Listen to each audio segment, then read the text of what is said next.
ওকে, so আজকে start করব solid state physics, যেটা কল্যাণী ইউনিভার্সিটির 5th সেমিস্টারের T12 paper. So solid state physics পড়ার আগে আমাদের জেনে রাখা উচিত যে যে কোনো ম্যাটার মেনলি 3টে স্টেটে থাকতে পারে। আইদার সেটা সলিড, মেনলি বলছি, হ্যাঁ, আইদার সেটা সলিড, আইদার সেটা লিকুইড অর সেটা গ্যাস। এছাড়াও ম্যাটারের আরও দুটো স্টেট রয়েছে, যার মধ্যে একটাকে আমরা বলি প্লাজমা,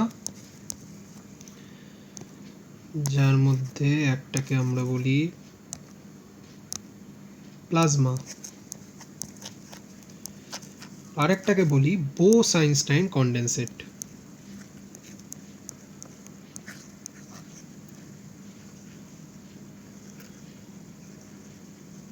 যাই হোক, সো ম্যাটারের যদি মেন ক্লাসিফিকেশন দেখি তাহলে 3টে স্টেট রয়েছে, একটা সলিড, আর একটা লিকুইড, আর একটা গ্যাস। তো এই সলিড, লিকুইড আর গ্যাসের ভেতরে আমরা যেটা ডিসকাশন করব সেটা হচ্ছে সলিড স্টেট ফিজিক্স। কেন আমরা লিকুইড আর গ্যাস বললাম না? কারণ ইতিমধ্যেই কল্যাণী ইউনিভার্সিটি অনুসারে আমরা ইতিমধ্যেই জেনারেল প্রপার্টিজ অফ ম্যাটারের ক্ষেত্রে লিকুইডের প্রপার্টি জেনেছি, ভিসকোসিটি কী জিনিস,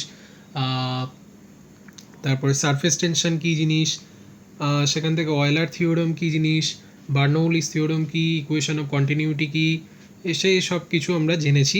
লিকুইড পড়েছি, মানে জেনারেল প্রপার্টিজ অফ ম্যাটারে। গ্যাস আমরা কোথায় পড়েছি? গ্যাস সম্পর্কেও আমরা জেনেছি কাইনেটিক থিওরি, গ্যাসের আইডিয়াল গ্যাস, রিয়াল গ্যাস, কীভাবে কী সমস্ত কোন ফর্মুলা ইউজ করা হয়, কোন ল ইউজ করা হয়, সেগুলো আমরা জেনেছি 3rd সেমিস্টারে থার্মোডাইনামিক্স অ্যান্ড হিট পেপারে। সো আমাদের জানা বাকি থেকে গেছে সলিড ম্যাটারে সলিড স্টেট জিনিসটা কি। তো সেই সলিড স্টেট জিনিসটাই আমরা 5th সেমিস্টারে এবার পড়ব। সেই সলিড স্টেটের ভেতরে সলিড দাঁড়িয়ে আছে যে জিনিসটার ওপর, সেটা হচ্ছে ক্রিস্টাল। সো তাই আজকের আলোচনা হচ্ছে ক্রিস্টালোগ্রাফির আজকে ইন্ট্রোডাকশন জাস্ট। ক্রিস্টালোগ্রাফি কী জিনিস, বেসিক জিনিসপত্র আজকে আলোচনা হবে। তো সলিড স্টেট ফিজিক্স বলার সময় এটা বলে রাখা ভালো যে লিকুইড সলিড কীভাবে ফর্ম করা যায় সেটার উপর অনেকখানি নির্ভর করছে। সলিড ফর্ম করার সবচেয়ে সোজা উপায় কি? লিকুইডকে যদি ঘনীভূত করা বা কনডেনসেট করা হয়, লিকুইডকে যদি কনডেনসেট করা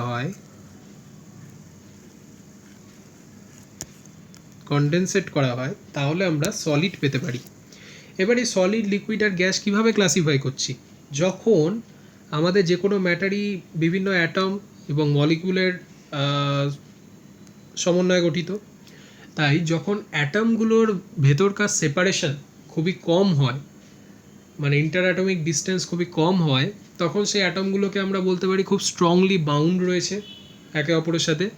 সেক্ষেত্রে আমাদের শেপ বা সাইজ ডিফাইন হয় কোনো একটা ম্যাটারে, তখন আমরা তাকে বলবো সেটা সলিড স্টেটে রয়েছে। এরপরে লিকুইডের ক্ষেত্রে দেখব যে ইন্টার অ্যাটমিক ডিস্টেন্সটা সলিডের থেকে অনেকখানি বেড়ে গেছে, কিন্তু এতটাও বেড়ে যায়নি যে তারা মানে একজন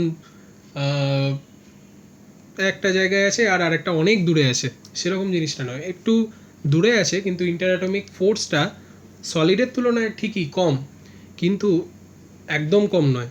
একদম কম কোথায়? গ্যাসের ক্ষেত্রে।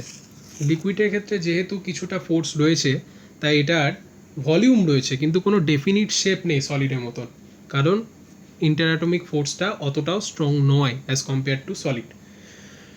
গ্যাসের ক্ষেত্রে কি?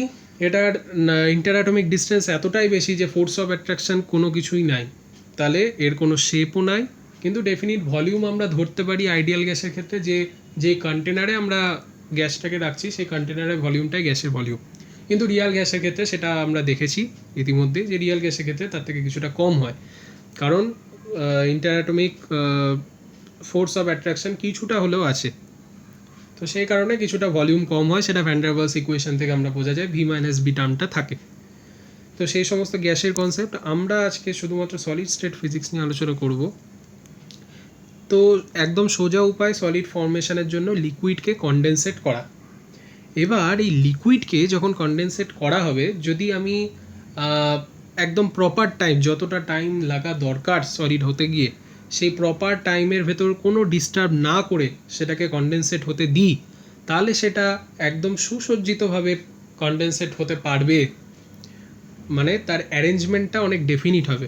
যদি তোমাকে একটা সামনে বলা হয় যে একটা পরীক্ষা নেব, সেই পরীক্ষাটা নেওয়ার যদি 2 সপ্তাহ আগে তোমাকে বলা হয়, তুমি 2 সপ্তাহে যতটা ভালো প্রিপারেশান নিতে পারবে, তার মধ্যে 2-3 দিন পরে যদি সারপ্রাইজ টেস্ট নেওয়া হয়, সেই প্রিপারেশানটা ততটা ভালো নিতে পারবে না তুমি। সেই কারণেই সলিডকে যখন ফর্মেশনের জন্য ডেফিনিট টাইম দেওয়া হবে লিকুইড কনডেনসেট করে, তখন সে ভালোভাবে সাজতে সময় পাবে। সুতরাং তার পিরিয়ডিক অ্যারেঞ্জমেন্ট অফ অ্যাটম তৈরি হবে। এই পিরিয়ডিক অ্যারেঞ্জমেন্ট অফ অ্যাটম তৈরি হলে তখন আমরা তাকে বলবো ক্রিস্টালাইন সলিড। তাহলে আমরা এই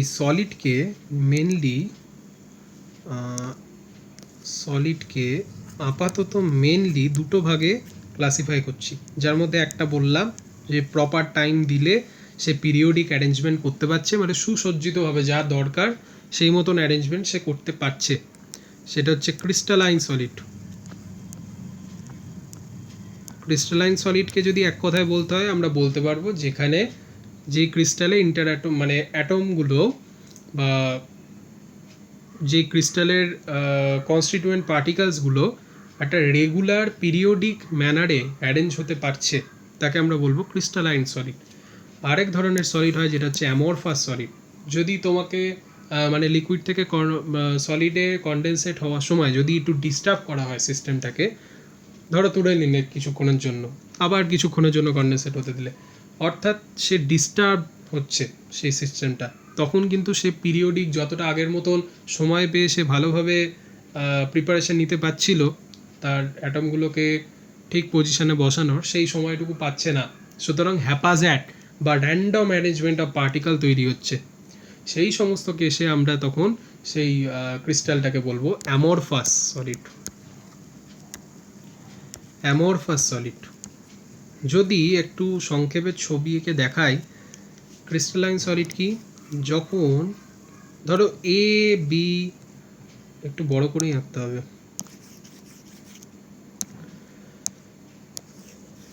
এই বড় করে আঁকলাম, ধরো এই গোলটা হচ্ছে একটা মলিকিউল আর এটা আর একটা, এরকম পিরিয়ডিক অ্যারেঞ্জমেন্ট হচ্ছে, একটা সাদা একটা কালো, একটা সাদা একটা কালো, এরকম করে পিরিয়ডিকভাবে অ্যারেঞ্জমেন্টটা হচ্ছে।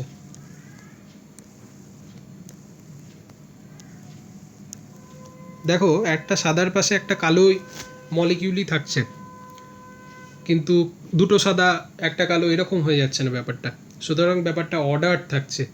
এরকম আরও আছে।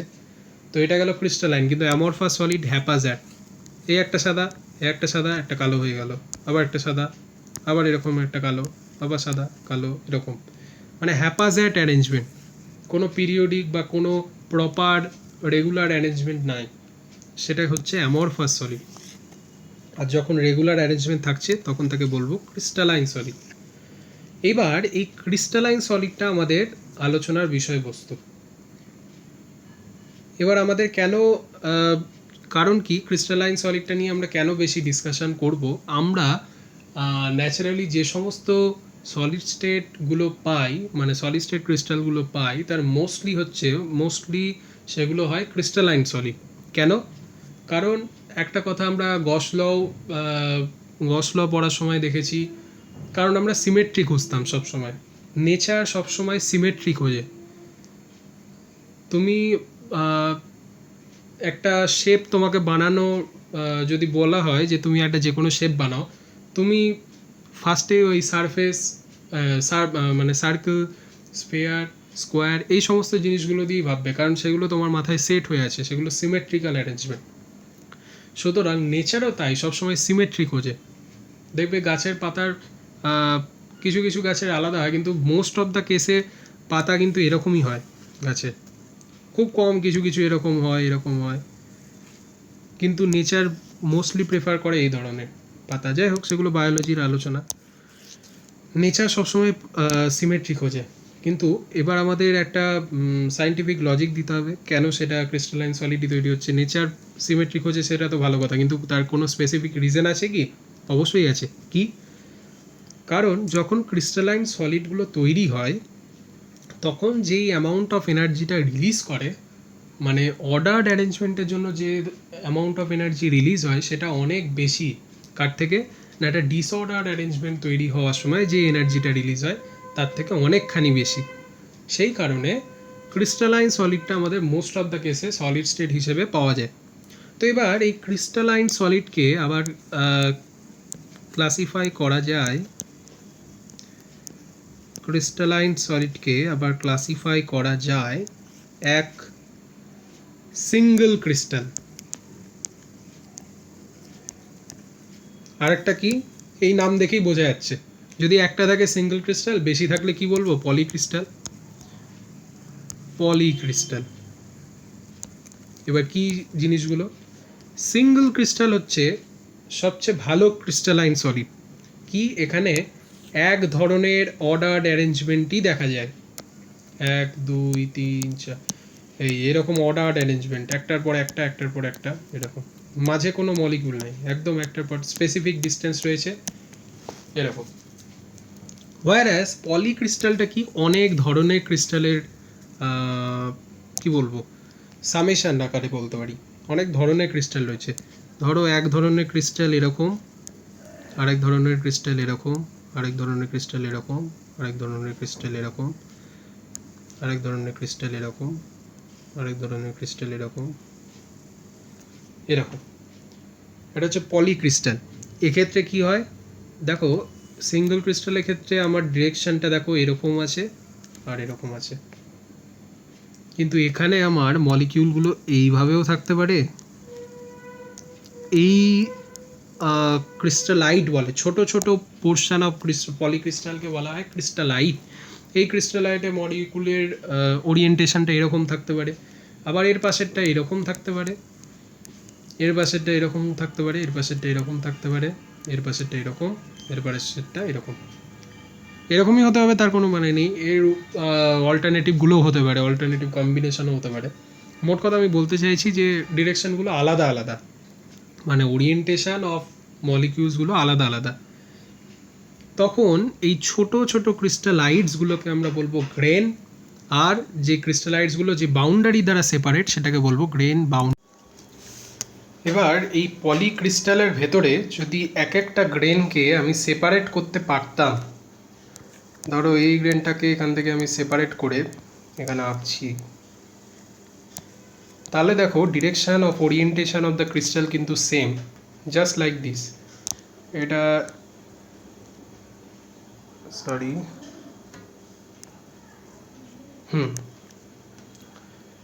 এটা দেখো ডিরেকশন অফ ওরিয়েন্টেশন কিন্তু এই দিকে, আমি যদি ধরে নিই সেটা কিন্তু একদিকে হচ্ছে, জাস্ট লাইক এই সিঙ্গেল ক্রিস্টালটার মতন এই গ্রেনটারও কিন্তু একদিকেই ওরিয়েন্টেশন। যদিও যখন সেটা পলিক্রিস্টালের ভেতর রয়েছে এক একটা গ্রেনের এক এক দিকে ওরিয়েন্টেশন, কিন্তু যদি সেই পলিক্রিস্টালটা থেকে গ্রেনটাকে আলাদা করতে পারতাম তাহলে দেখতাম সেই গ্রেনটার কিন্তু একই দিকে ওরিয়েন্টেশন সব মলিকিউলগুলো, তখন সেটা সিঙ্গেল ক্রিস্টাল হয়ে যেত। সেই কারণে অনেকগুলো সিঙ্গেল ক্রিস্টালের সমষ্টি আকারে এটাকে এক্সপ্রেস করা যায় বলে এটাকে বলছে পলিক্রিস্টাল। তো সেই পলিক্রিস্টাল থেকে যদি গ্রেনটাকে আলাদা করতে পারতাম তাহলে সেটা আরেকটা সিঙ্গেল ক্রিস্টাল হতো। তো এই সমস্ত বিষয়গুলো গেল সিঙ্গেল ক্রিস্টাল কি, পলিক্রিস্টাল কি। এবার যেটা আলোচনা করব সেটা খুবই ইম্পর্টেন্ট একটা কি বলবো প্রপার্টি। কি জিনিস না, বেশ কিছু প্রপার্টির ওপর ভিত্তি করে ক্রিস্টালকে আবার দুটো ভাগে ক্লাসিফাই করা যায়। কি কি সেই ভাগগুলো? একটা হচ্ছে আইসোট্রপিক।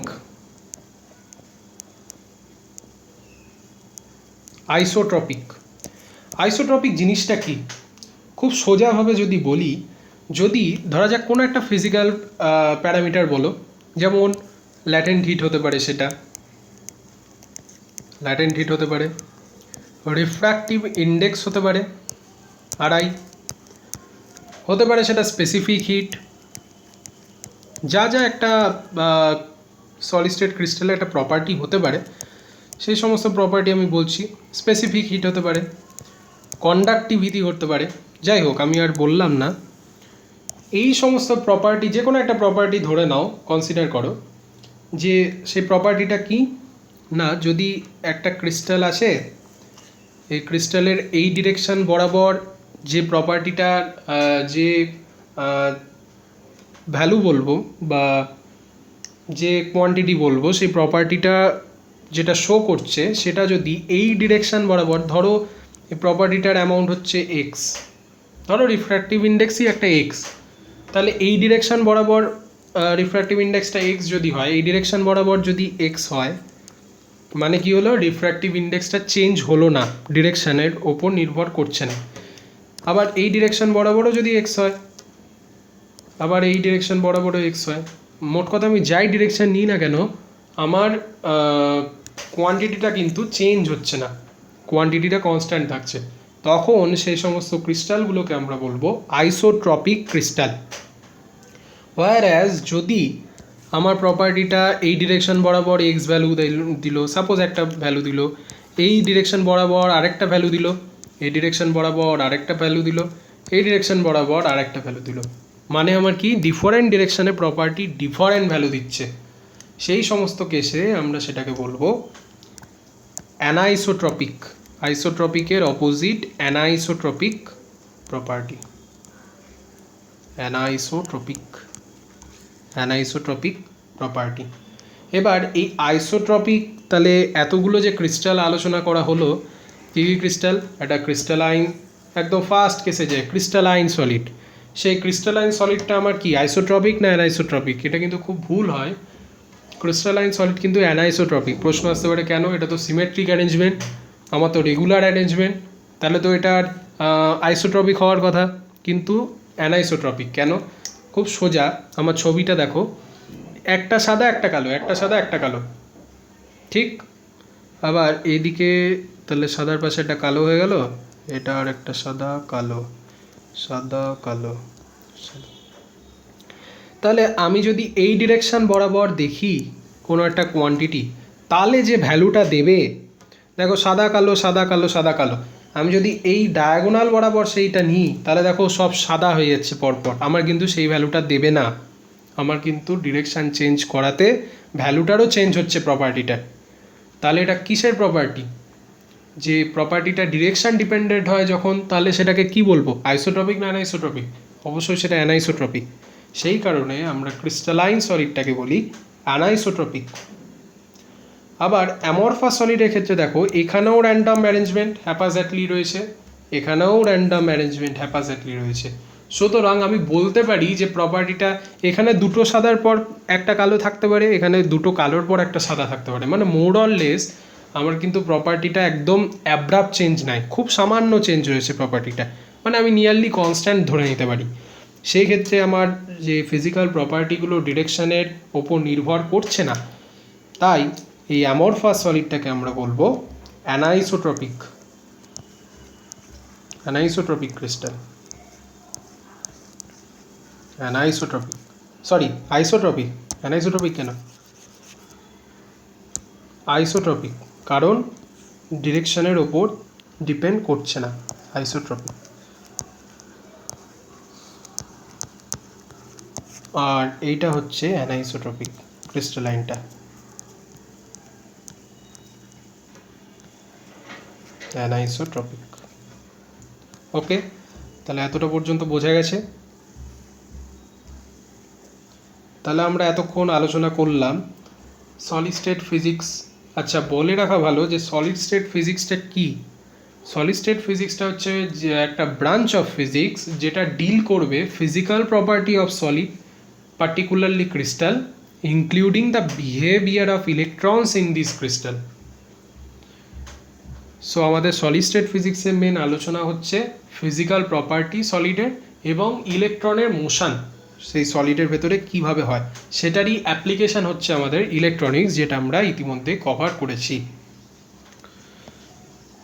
তো এতক্ষণ আমরা ডিসকাশন করলাম সলিড স্টেট ফিজিক্সের মেনলি ক্রিস্টাল দুই ধরনের হয়, ক্রিস্টালাইন সলিড, অ্যামরফাস সলিড। সেখান থেকে আবার ক্রিস্টালাইন সলিডটাকে ফার্দার ক্লাসিফাই করলাম সিঙ্গেল ক্রিস্টাল, পলিক্রিস্টাল, তারপরে আইসোট্রপিক অ্যানাইসোট্রপিক ক্রিস্টাল বললাম। এবার এই পলিক্রিস্টালের একটা ইন্টারেস্টিং প্রপার্টি রয়েছে, এই পলিক্রিস্টালটার একটা ইন্টারেস্টিং প্রপার্টি রয়েছে। কি রয়েছে? যখন আমি এক্সেস প্রেশার অ্যাপ্লাই করব, একটা পলিক্রিস্টাল নিয়ে তার উপর এক্সেস প্রেশার অ্যাপ্লাই করব, তখন কি দেখব, এই যে ডিফারেন্ট গ্রেনের orientation, orientation of the molecule, এই জিনিসটা ওরিয়েন্টেশন জিনিসগুলো আমরা পড়েছি কোথায় পড়েছি? ডাইইলেকট্রিক পোলারাইজেশন, ইলেকট্রিসিটি ম্যাগনেটিজমে পড়েছি। তাহলে আমি বলছিলাম যে পলিক্রিস্টালটাকে যখন এক্সেস প্রেশার অ্যাপ্লাই করছি, তখন কি হচ্ছে, পলিক্রিস্টালটার যে ডিফারেন্ট ওরিয়েন্টেশন ছিল, এই ওরিয়েন্টেশনটা আমরা পড়েছি ডাইইলেকট্রিক পোলারাইজেশন পড়ার সময় ইলেকট্রিসিটিতে। সেখানে আমরা বলেছিলাম যে ইনডিউসড ইলেকট্রিক ফিল্ড তৈরি হয়, একটা এক্সটার্নাল ইলেকট্রিক ফিল্ড দিলে সেটা মানে ওরিয়েন্টেশন যদি ডিফারেন্ট মলিকিউলের ডিফারেন্ট থাকে, আমি একটা বাইরে থেকে এক্সটার্নাল ইলেকট্রিক ফিল্ড অ্যাপ্লাই করলে সেম দিকে যদি আমার ওরিয়েন্টেশনটা হয়ে যায়, তখন ডাইইলেকট্রিক পোলারাইজেশন বলে, মানে পোলারিটিটা সেম হয়ে যায় তখন। যাই হোক, সেরকমই অনেকটা মলিকিউলার ওরিয়েন্টেশন এটা। এই মলিকিউলার ওরিয়েন্টেশনটা ডিফারেন্ট গ্রেনের ডিফারেন্ট দেখিয়েছি পলিক্রিস্টালে। যখন এক্সেস প্রেশার অ্যাপ্লাই করব পলিক্রিস্টালটায়, তখন দেখব ডিফারেন্ট গ্রেনের ওরিয়েন্টেশন প্র্যাকটিক্যালি, আমি এটা বলছি প্র্যাকটিক্যালি, থিওরিটিক্যালি সম্ভব নয়, প্র্যাকটিক্যালি দেখা যাবে অনেকটা একই দিকে হয়েছে, ওরিয়েন্টেশনটা অনেকটা একই দিকে হয়েছে, সবটা না হলেও অনেকখানি হয়েছে। তখন সেটাকে আমরা সিঙ্গেল ক্রিস্টালের মতন বলতে পারি, সিঙ্গেল ক্রিস্টাল নয় কিন্তু সিঙ্গেল ক্রিস্টালের মতো বলতে পারি, যেহেতু একই দিকে ওরিয়েন্টেশন রয়েছে। সেই সমস্ত ক্রিস্টালকে ভালো কথায় বলে textured crystal, textured crystal, textured crystal. Okay, so এটাকে বলছে টেক্সচার ক্রিস্টাল। এবার যদি সামারি করে বলি, যা যা এতক্ষণ বলা হলো সামারি করে বলি, তাহলে কি বলবো একটু লিখে নিই, তোমরাও লিখে নাও।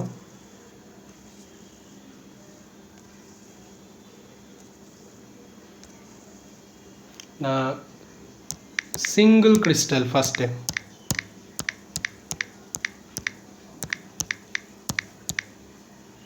সিঙ্গেল ক্রিস্টাল এটা কি? সিঙ্গেল ক্রিস্টাল আমি বললাম, যদি আমি আইসোট্রপিক আর অ্যানাইসোট্রপিকের নিরিখে বলছি, সিঙ্গেল ক্রিস্টালটা কি? আমি কি বললাম? অ্যানাইসোট্রপিক। কেন? সরি,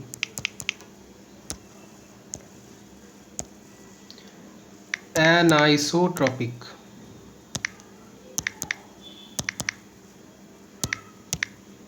কেন? কারণ ডিফারেন্ট ডিরেকশানে আমার প্রপার্টিটা ডিফারেন্ট হয়ে যাচ্ছে, অ্যানাইসোট্রপিক। আচ্ছা, এরপরে যেটা বলছি সেটা হচ্ছে পলিক্রিস্টাল।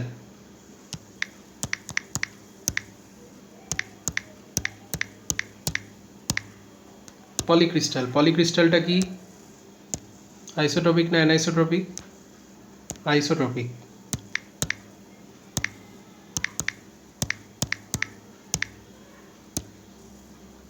এবার টেক্সচার্ড ক্রিস্টাল,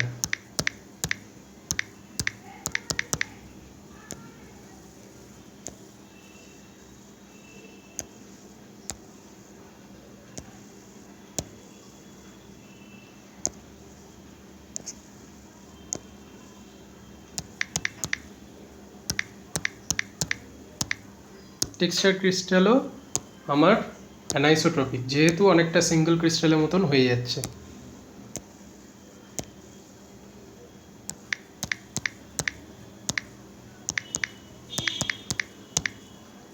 ওকে, তাহলে এবার এতক্ষণ যেটা আলোচনা করলাম সেটাই হচ্ছে আমার ক্রিস্টালোগ্রাফির বেসিক জিনিসপত্র। এবার ক্রিস্টালোগ্রাফি জিনিসটা কি, ক্রিস্টালোগ্রাফি জিনিসটা কি সেটাও জেনে রাখা দরকার। ক্রিস্টালোগ্রাফি কি, ক্রিস্টালোগ্রাফি, ক্রিস্টালোগ্রাফি কি না science which deals with the study of geometrical forms and physical properties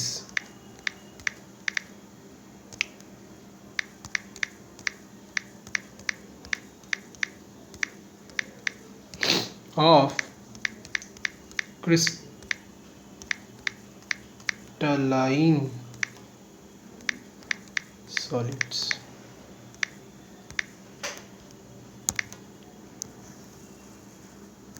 তাহলে ক্রিস্টালোগ্রাফি কি, science which deals with the study of geometrical forms and physical properties of crystalline solids.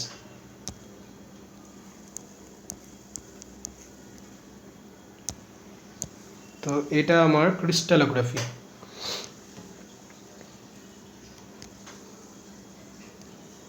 So আজকে এটুকুই থাক ক্রিস্টালোগ্রাফির basic.